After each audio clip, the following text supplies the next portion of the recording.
I got a really compelling email from Dan in Toronto a few days back, and I started to draft a response, but the more I thought about it, the more I thought I should address Dan's concerns in a wider venue.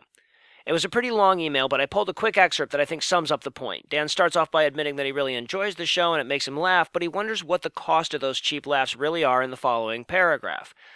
Quote, "The problem is one of productivity. What do we as a movement gain by being so antagonistic towards religion? It's hard to imagine a believer that listened to your show having any reaction but a calcification of their dogma. Ultimately, you're providing the caricature that religious leaders need to smear atheists as cruel, angry, and uncaring. And to what end? Have you done more in the end than simply affirm opinions already held? Have you done more than preach to the choir?" Okay, so as to providing a caricature to the opposition, that may or may not be true, but forgive me for believing that those Christians would have found something to be pissed off about regardless of what I do. But I don't want to be dismissive here. I have a lot of respect for Dan's opinion here, and he's not the first person to bring it up. Hell, Heath, Lucinda, and I had this discussion in depth before we recorded episode 1. Now, clearly, we fell on the good outweighs the bad end of the argument, but I do feel that people like Dan still deserve an explanation. The question is basically one of purpose, and the tone of Dan's email suggests that he believes that the purpose of an atheist show should be outreach to the religious community. Now, I don't mean to oversimplify the objection, but the implication is here that the first goal of an atheist show should be one of PR. That does make sense, of course, when you belong to a group that's seen as less trustworthy than rapists, but I also think it sells us short. There are plenty of great atheist outreach podcasts. The Atheist Experience, The Thinking Atheist, Reasonable Doubts, and American Atheist. These are all great shows that I could recommend to a religious person if they wanted to know more about atheism, but that doesn't mean that the only purpose an atheist show can serve is outreach. You know, I don't mean to downplay the importance of reaching out to the religious people too much, but I fear that if we focus on nothing but that, we're going to lose sight of an equally important element of the movement: mobilization. It's not enough to sway minds if we can't also sway the feet that they're connected to. So when we started this show, we tossed outreach out the window, and I try to make that clear in the first 12 seconds of every show.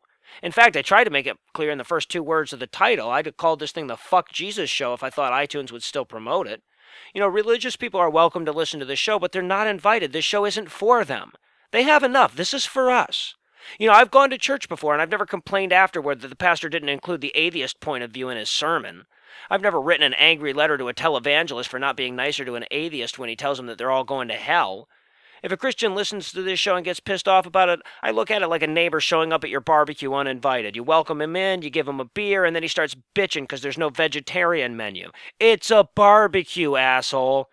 You know, look, there's a time and a place for nice, but there's a time and a place for fuck you as well. And in this movement, we need both.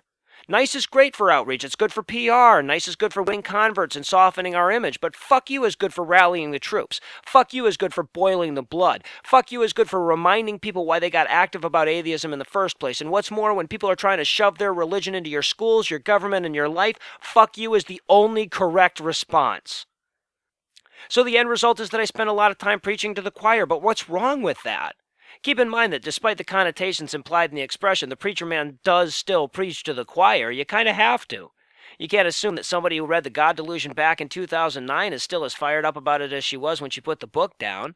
We all have to be reminded from time to time that these battles are still being fought and we still need all hands on deck. So thanks for the email, Dan, and if you'd like to continue the conversation, I look forward to your response. But keep in mind that you started your email with the words, "I really enjoy your show."